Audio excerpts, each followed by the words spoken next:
Hi, my name is Nyawira.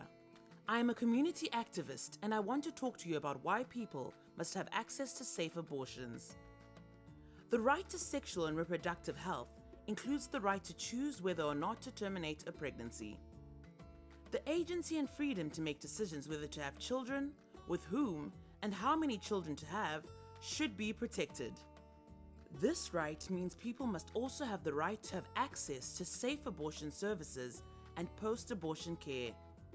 In many parts of the world, the stigma around abortion has created a culture of silence. This means people that need safe services often lack information on where to access this service. This then results in people accessing unsafe procedures that can put their lives at risk. Remember, abortions are not just for women only, they are for transgender and non-binary people too.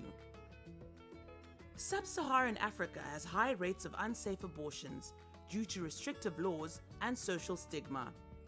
This results in high maternal deaths due to unsafe abortions. These deaths are preventable and point to an urgent need to ensure access to safe abortion services and post-abortion care. Unintended pregnancy and abortion are experiences shared by people all around the world. Roughly 121 million unintended pregnancies occurred globally each year between 2015 and 2019. Countries that restrict access to safe abortion have some of the highest unintended pregnancy rates and high abortion rates. There is also a proven correlation between countries' restrictive abortion laws and high rates of maternal deaths and injuries. The countries with the most restrictive abortion laws also have the highest incidence of unsafe abortions. The Protocol to the African Charter on Human and People's Rights on the Rights of Women in Africa, called the Maputo Protocol in short, recognizes abortion under certain conditions as a human right. It states that to protect women's health and reproductive rights, safe abortion should be authorized when continuing the pregnancy endangers the woman's life, when their physical or mental health is threatened, when the pregnancy results from sexual assault, rape, or incest, and when the fetus has a grave anomaly.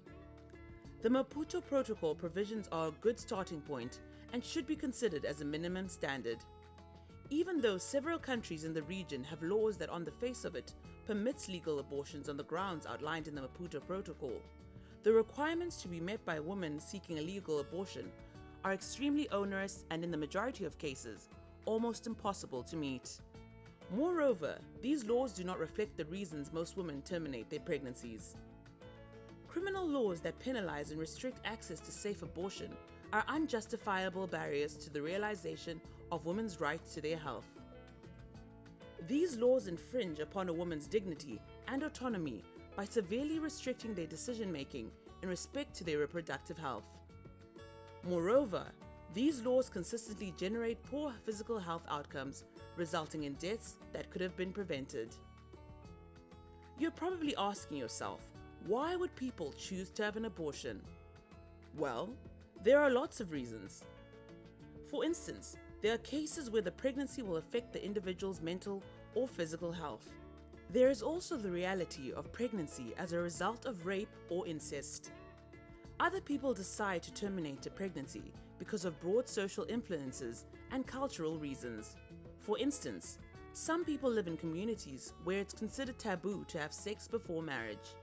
In other instances, people know they're incapable of providing care to the child. Imagine a teenager who's too young or too poor to raise a child. Imagine someone who is estranged from home or has uneasy terms with a sexual partner. Imagine someone who is unemployed or someone who doesn't want a child while they're trying to finish school because they want to be able to work and support their family. Whatever the reasons people decide to have an abortion, it is important to note that access to safe abortions does not need any difficult circumstance to be deemed necessary. Anyone who decides to have an abortion should have access to factual and reliable information about them. What this means is that the more we advocate for comprehensive sexual and reproductive health and rights, including access to safe abortion services, the more we can lower unintended pregnancies by providing reliable sexual health information.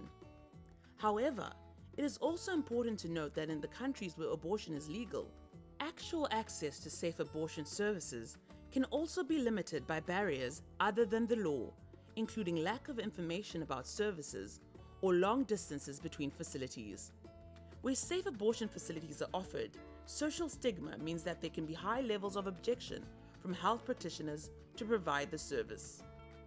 Therefore, in addition to advocating for law and policy change, we must also ensure that there are no other barriers to accessing these services. But things do not have to sound so bleak. As activists, advocates, and community organizers, we can do something. Here are several things we can advocate for in our countries.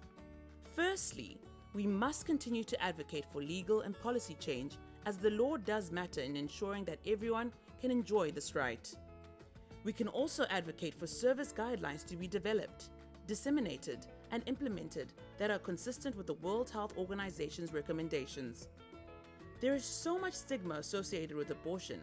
Therefore, information campaigns are needed to more widely inform all parties of their rights and responsibilities. Abortion services should be free or should be made affordable. Contraceptive services should also be provided and must be non-judgmental, so those who need them are not deterred from seeking them. The services should be youth-friendly, empathetic, and gender-inclusive and affirming.